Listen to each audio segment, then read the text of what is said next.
Hello, back again. We're going to continue doing the Meat Beat train here. And I love seeing that some of you are checking out Meat Beat. Some of you have never heard them and you're listening to them, and some of you have heard them and like them and you're revisiting what they do, and I love that. That's like music to my ears, man. Other than the best music, which is Meat Beat Manifesto, to my ears, the other best music to my ears is knowing that people are being inspired by these videos to go and listen to Meat Beat, because you should. Jack Dangers is awesome, and we need more Meat Beat in our lives. All of us do. And I know that some of you want to start talking about Trent Reznor and Nine Inch Nails. A few of you have kind of gone down this path, and I understand that. I'm talking about Nothing Records, which is Trent's label, and Reznor obviously has really good taste in music. You can, as long as you're not harassing or trolling anybody on my channel, it's all good. You can say whatever you want. I will say this: I have precisely that much interest in Nine Inch Nails. Absolutely zilch. I've never been a fan. Sure, I was a fan of Pretty Hate Machine when that came out.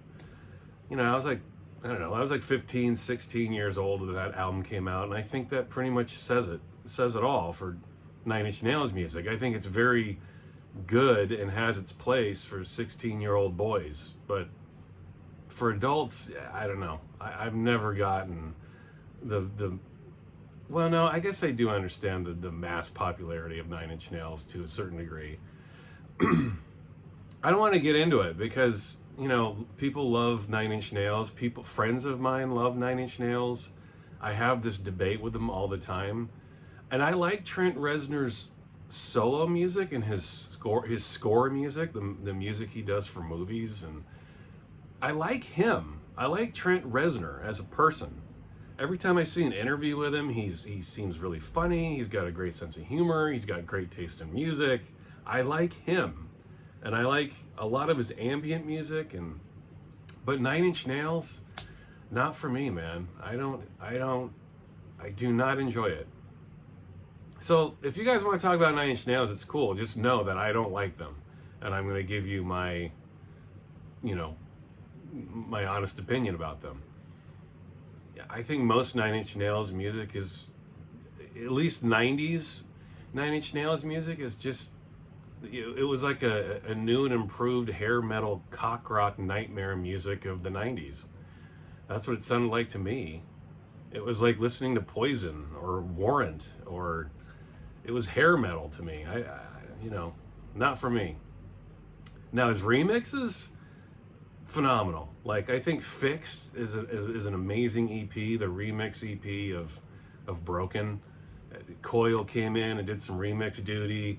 Fetus, that's a cool EP, and his singles are better than the albums. I think the people he would bring into remix, again, Coil, Jack Dangers, Aphex Twin.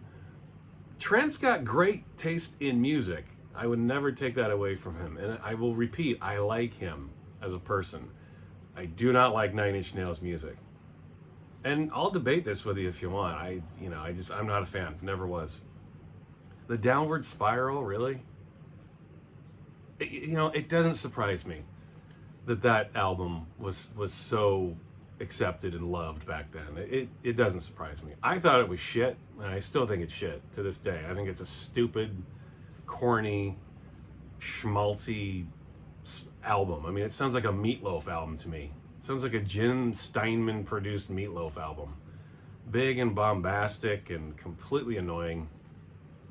But it doesn't surprise me, because, the vast majority of people like shitty music. I always love that argument too, of, well, this many people can't be wrong. Like, what was that Elvis album? Elvis Presley had an album that was called like 50 million Elvis fans can't be wrong.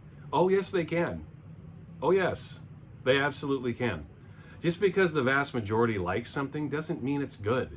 It just means that there are a shitload of people out there with horrible taste in music. That's the only thing it proves. That argument always cracks me up. I mean, by that logic, Taylor Swift is the most brilliant artist of all time. No. It just means that a lot of assholes have a lot of money. Now, I'm not trying to compare Nine Inch Nails to Elvis or Taylor Swift. I'm just saying the argument that so many people like an artist, so they must be good, get the fuck out of here with that shit. No, that doesn't prove anything. It proves that there are a lot of stupid people in the world, okay? Anyway, there's a mini rant, a micro rant, I guess. But let's get on to Meat Beat, shall we? That's why we're here. That's what we love. Now, after Subliminal Sandwich, Jack he didn't take so long to make this album. It took him 4 years between Satyricon and Subliminal Sandwich, and then it only took him 2 years between Subliminal Sandwich and Actual Sounds and Voices, which is what I'm going to talk about today. But in 1997, the year before those two albums, Subliminal Sandwich and Actual Sounds and Voices, he put this out. And this is on Trent's label, Nothing, as you can see. And to my knowledge, this release never came out on a commercially released vinyl edition. It only came out on this promo. It did come out on a CD. And it's on Apple Music, too. I don't want to promote Apple, but I've talked about Apple Music in the past. I think it's worth every penny, the stuff you get on there and the quality you get. Yeah, it's definitely worth your $10 a month. This is on there, I looked. But if you wanted this on wax, this is the version the only version you could get. It came out on Nothing. It is a double album. Here, I'll pull these out. They're the exact same. I mean, you know, they both have the Nothing sleeves. And you know, this is kind of an album in itself. Jack put this out, and it's a compilation of old material remixed and some new material. It's just kind of all over the place, but it all flows really well. It's a very cohesive release. As a double album, it just works. I don't mind listening to this as an album. With all the remix talent that's on here, it all flows very well. Let's see, record 1. This is disc 1? It is. This is disc 1. He re-released Radio Babylon. By 1997, Radio Babylon had been out for 7 years, and it was building even more momentum up to that point. It still does to this day. But yeah, it's a classic track. It never ages, and he re-released it. And smartly so, I think. After that, you get It's the Music, which was, I talked about that. That was a track that came out in Europe the year before. It never came out in the US until this release. Nothing Records put it out. You flip it over to the B-side, and you have 2 Luke Vibert remixes of Radio Babylon, which, man, how do you beat that? Radio Babylon being remixed by one of the kings? And they're good mixes too, man. I mean, Radio Babylon's a tough track to remix. It's one of those songs that you don't necessarily want to mess with. I mean, it's already perfect in so many ways, but Luke Vibert gets in there and does some interesting stuff with it. So that's just disc 1. You go over to disc 2, and you have, oh yeah, you've got the Orb remix of Radio Babylon. And it's like a 13-minute Orb remix. You know, it's exactly what the Orb does. Long, ambient house, and they do a fantastic mix. Alex Patterson knocks it out of the park here. And I think in 97, the Orb was Alex Patterson and Andy Hughes. You Orb fans know that the Orb changes, you know, Patterson's the only constant member. You know, in the early days of the Orb, it was Jimmy Cotty of the KLF and Alex Patterson, and then Thomas Fellman came in and then left, and then Cotty left, and then Chris Weston, aka Thrash, came in, their golden period, I think. And then it was Patterson and Thrash for a while, and then Thrash left, and then after that came Andy Hughes. And Andy Hughes and Patterson were that kind of 94 to 99 period, I think. Those two put out the albums Orbis Terrarum and Orblivion. And those had a certain sound. And this mix has that sound too. It sounds like mid-90s era Orb, which was excellent. I mean, Orbs really never had a bad moment. Well, that's not true. They do have a couple of albums that are like, well, but most of their stuff is phenomenal. That track is followed up by I Am Electro, which is only here as far as I know. It came out on this release. Then you flip it over, you've got Helter Skelter 97, which, again, a re-release, but Jack remixed it. And somehow he took that, arguably Meat Beat's best track, there's an argument that it is, and he made it even better, I think. This 97 version is so good. He adds new samples, he puts this slamming bass line in there, the drums are harder. He just kills it with this version. It is fantastic. And then I Got the Fear, part 5, which almost sounds like a live jam. It's like this extended, like really hard funk jam, but it sounds live, like real drums almost. There's a clarinet in there. Yeah, just this whole release is fantastic. Absolutely essential to any Meat Beat listening. You want to have this. And, you know, it doesn't, I don't know that this really has a title. I think they call this title Original Fire. When I looked at the CD and I looked at the Apple Music release, I think they call it Original Fire. But it first came out here just as a couple of promos. I always thought it was the Helter Skelter 97 release. Either way probably works. But I think they call it Original Fire. That's the technical term for it. The commercial release. But yeah, it's an album in itself. Original Fire, Helter Skelter 97, whatever you want. Absolutely essential. Now, let's move on to the album. Actual Sounds and Voices. Now this is their 5th album, right? Jack's 5th album, yeah. This is a very good album. Not my favorite. I feel like after someone rightfully pointed out yesterday after I did Subliminal Sandwich, they said that, by the way, sorry if you hear any noises around me, my neighbors are letting off fireworks right now. It's 4th of July weekend here in the United States, and dipshits let off fireworks. By the way, adults with fireworks, what are you doing? When I was a kid, I loved fireworks. When I was a kid. But if you're an adult and you're buying fireworks and you're taking time to light fireworks and you're taking your time to stare at fireworks, really? Find a fucking hobby, man. Unless you're at a fucking Kiss concert, what are you doing being an adult staring at fireworks and being entertained by them? Come on, people. Jesus. Anyway, I know, I just sound like an old bastard right now, but fireworks? Get out of here. This is Actual Sounds and Voices. Cool cover. Very, very sci-fi-ish. As we know, Jack Dangers loves sampling anything sci-fi, anything psychedelic. Definitely a very psychedelic sci-fi type cover. You got the eyeball. You got, what is that? It looks like a stethoscope, maybe. What is that? A stethoscope? No, it's... Well, it just looks like some contraption. Some otherworldly sci-fi contraption. Cool cover, man. Here's the back cover. You have the track listing. There it is. Anyway, getting back to what I was saying, someone on my channel said that after Subliminal Sandwich, the greatness of that, he was disappointed with everything that Jack put out after that. And I tend to agree with that person. You make a great point. I agree. I think Subliminal Sandwich, Jack was just so...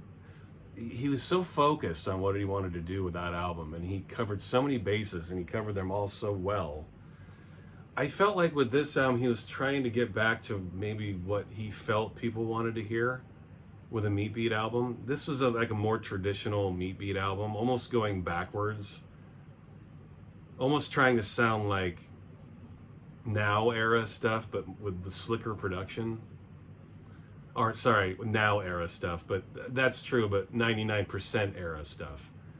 This is like more of like a more of a big beat hip hop, straight up hip hop kind of affair.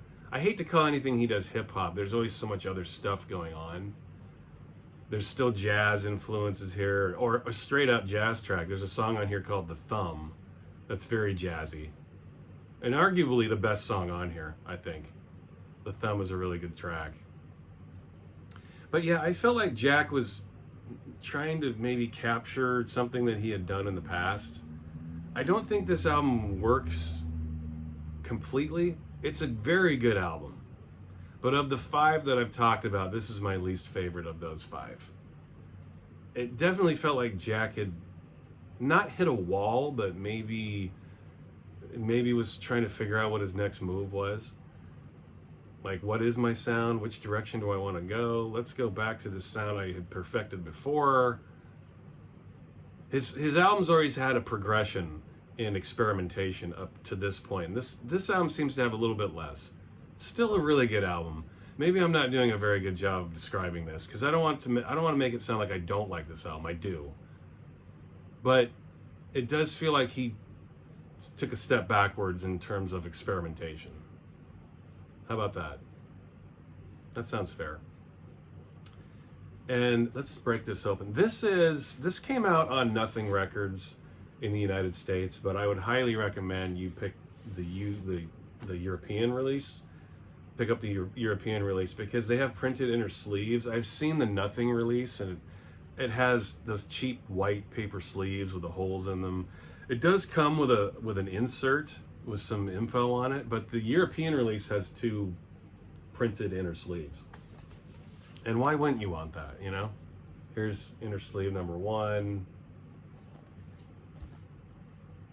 Track listing. That's from the Asbestos Let Asbestos video. That track's not on here, but that's from that video. I'll show you the label really quick. Nothing too exciting, you know, just, there you go. It's Meat Beat. Meat Beat. There you go. This is a very nice pressing. I'm happy to report. If you get this European pressing, it's solid work. Here's Jack doing some of his field research, recording samples with some very old school equipment. I love this picture of Jack. I think this is the most defining picture of Jack, I think. This is what he does so well. Excavation of sounds. There he is. Love that picture of Jack right there. And then you get some band photos here on the other side. Like I said before, this is a good album. I don't want to make it sound like it's not. It's just maybe not quite my... It didn't hit my lofty expectations. And our expectations are always unfair, right? They just are by nature. I thought Jack was going to go completely into left field after Subliminal Sandwich. It was going to be some completely crazy out there stuff. But it wasn't.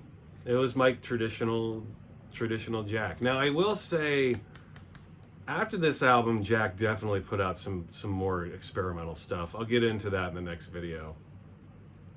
Let's go through the track listing. Everything's Under Control, a good intro. Prime Audio Soup, one of the singles. I think to this day, maybe that's been his most popular song because it was in the Matrix soundtrack. The Wachowski brothers or sisters, whatever they are now, they used that song for the Matrix. And generally, I think the Matrix is one of the most criminally overrated movies of all time. Never, again, went right over my head. I thought it was cheesy, corny, goofy, dopey. I've never liked the Matrix. Go ahead, send me hate, more hate. I didn't like it then, I don't like it now. And I will forever hate and resent the Matrix for presenting that slow motion, people posing in midair, landing on the ground like that. I will forever hate the Matrix for creating that, because we're still watching it to this day. Movie directors and producers just aping the same thing over and over and over ad infinitum until we want to vomit. So I will never forgive the Matrix for that. But they did have the good sense to employ a Meat Beat track, Prime Audio Soup. And it is a good song. I think most people would probably say it's the only Meat Beat song they know. It's an excellent song. I feel like Prime Audio Soup is this Jack almost on autopilot. That's how good he was. He was like, I'm just going to pump out this big, loud, bass thumping, drum beating track with samples all over it, and it's going to be awesome. That's how good Jack is. Book of Shadows, Oblivion Humans. That's a really good song. That's one of my favorite Meat Beat songs. It's down tempo, like most everything on here. Most everything on here is very down tempo. Oblivion Humans is this is also the last album. Let me sidetrack really quick. This is the last album that Jack sung. Like, he sang on all of his albums, but he pretty much stopped doing it with this album. There's a few albums in the future that he does a little bit of singing on, but this was the last time you heard Jack singing. It didn't happen after this album. Hardly. But Oblivion Humans, he has a really cool vocal. Really nice bass line. Jack's just a master at bass lines. Let's Have Fun, The Tweak, very good song, very experimental and weird. Acid Again, that's the other single. You know, call it Big Beat. I call it Meat Beat. There's Big Beat, then there's Meat Beat. Meat Beat created the Big Beat along with Renegade Soundwave, but Meat Beat is not Big Beat. You know what I'm saying? Like, he created that whole thing, but yeah, I wouldn't really define his music's too intricate, too complicated to simply categorize it as Big Beat. But Acid Again is a good single with some excellent remixes, and I'll get into that. Let Go, Where Are You Enough, Hail to the Bop, you know, 3 Floors Above You, Funny Feeling, The Thumb, which I already talked about, Wavy Line, and Wildlife. It's just some very cool, you definitely hear some found sounds on here, like that picture of him recording things. You definitely hear a lot of sampling like that. Some nature sounds, sci-fi sounds, tons of samples, tons of big bass. Just what Jack does. Very good album. I hope I haven't made it sound like I don't enjoy this, because I do. I just don't think it's as good as his previous 4. I didn't feel like it was as earth-shattering and groundbreaking as anything he'd done before. Still worth picking up, man. You still need this in your collection. Actual sounds and voices. Now, these are the 2 singles that came out. This is Acid Again. This was the first single that came from the album. Very cool cover. Again, I love this font. Whatever's going on here. Looks like a microphone almost, a light. I don't know. Who knows what's going on there. And there's the back cover. You get remixes from Depth Charge, the mighty J. Saul Kane, who, if you don't know who he is, you need to go check him out. Depth Charge. Talk about Big Beat. He was right there with Meat Beat and Renegade Soundwave in terms of Big Beat.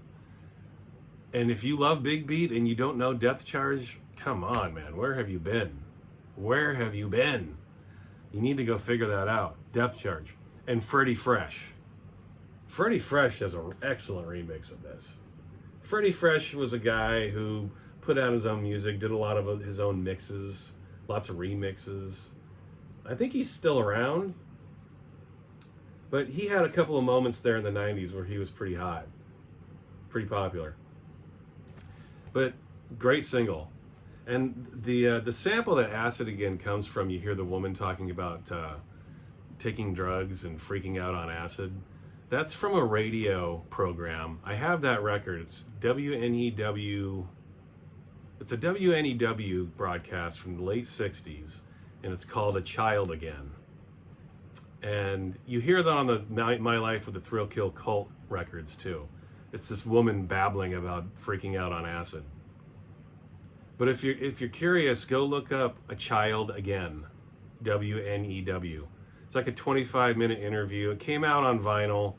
It's one-sided. It's got the full interview. It's just, the whole thing is just full of potential samples. And that's what Jack uses here. Right there. Great single. And the second and only other single from Subliminal Sandwich is this. Prime Audio Soup. On Nothing. This only came out as a promo in the US on Nothing. I'm pretty sure this came out with a full picture sleeve in Europe. I think I remember seeing that at some point years ago. I already had this, so I didn't pick it up. I kind of regret that decision. I wish I had picked it up. Track listing is the same though, I didn't pick it up. Anyway, you get your hype sticker there. Nothing Records. And you get remixes from the mighty Boards of Canada, and then you have Herbalizer. And you have, I think the album version is like, yeah, album version, and then you get a Jack Danger's dub. I like the remixes of Acid again better than I like the remixes of this. You know, like most people who breathe air and oxygen on this planet, I love Boards of Canada, I do. Their mix is pretty good here, and you know, you Boards of Canada fans know they don't do a lot of remix work. They don't do a lot of their own work anymore. It's extremely rare when you see Boards of Canada do anything, but this came out in the late 90s. Boards of Canada were pretty regularly putting out records then. At least you know, remixes and EPs and albums. They had just done Music Has the Right to Children. That was out. High Scores was out. Twoism was available. Not many people had it. There were only like 100 copies of that made. I do have a copy of that, by the way. Someone offered me like $2,000 for that 20 years ago, and I kept it. I'm so glad I kept that. Well, no, wait a minute. No, they re-released that, didn't they? Yeah. No, I wish I sold it. I wish I would have sold that now. Maybe I'll do a Boards of Canada video one day. I have a lot of interesting Boards of Canada stuff. I was on board with them when they did Twoism. I got a copy of Twoism back in, I think it was 95. And then High Scores came out on Scam the year later. And when Gio Gotti came out, I remember I ordered that from Warp Mart, which is now called Bleep. And I ordered like a not a gyroscope. What do you call the, you know, when you turn it? Is that a gyroscope, right? You put your eyes in there. You put your eye in there and you turn it, and it changes images and colors. And I bought one of those from Warp Mart. I can't imagine that one. That's probably worth, who knows what that's worth now. But that would be worth doing a video right there, right? You guys see you could see my Boards of Canada. Why do I want to say gyroscope? It's not gyroscope, is it? What the hell do you call those things? Somebody tell me. I'll look it up after this video, but I keep wanting to say gyroscope. Sounds slightly dirty, gyroscope. But anyway, here it is. Prime Audio Soup. And that wrapped it up for Actual Sounds and Voices. They only put out 2 singles. It was a double album. There are a couple of other songs on here that I thought could have been singles, like Oblivion Humans. I thought that would have been an interesting choice for a single. It would have worked. Very remix heavy. You could definitely remix that one. But at the end of the day, this is an excellent album, and I also feel like Jack took a bit of a step back. Like he was trying to recapture his former glory or something. You know, for a good decade there, I felt like he was trying to progress his sound and move forward and get more experimental, and then he went back with this one. It's still excellent. You know, there's nothing wrong with this album. Definitely pick this up if you don't know it. If you do know it, go listen to it again. And as always, you know, when I have albums, you've got to have the accompanying singles with it too. It's just, you need to do this. How can you love an album and not have these too? They go together, like cereal and milk, like hot dogs and buns. Like, you know, wait, no, I'm not gonna say that. I don't want to get so dirty. I don't want to get banned. But just know my mind just went to a very dirty place. Fill in the blanks here. Anyway, you want to pick all these up, Meat Beat fans. It's all here for your enjoyment. Go check it out. Actual Sounds and Voices, Prime Audio Soup, Acid again, Original Fire, whatever the hell that's called. It's all here. Thanks as always as watching. Love you guys. Keep the comments coming. I love talking with you guys. Even if I don't agree with you, it's all good. And listen, I want to say this too. I have a very dry sense of humor. Even dry people think that my sense of humor is dry. So when you're kidding around with me in my comments, I know you're kidding. Just know that when I respond, I'm kidding too. I'm very dry. It's hard to articulate dryness over the internet. It's not easy. So, but I appreciate your comments. Please keep them coming. Thank you so much. I'll talk to you next time.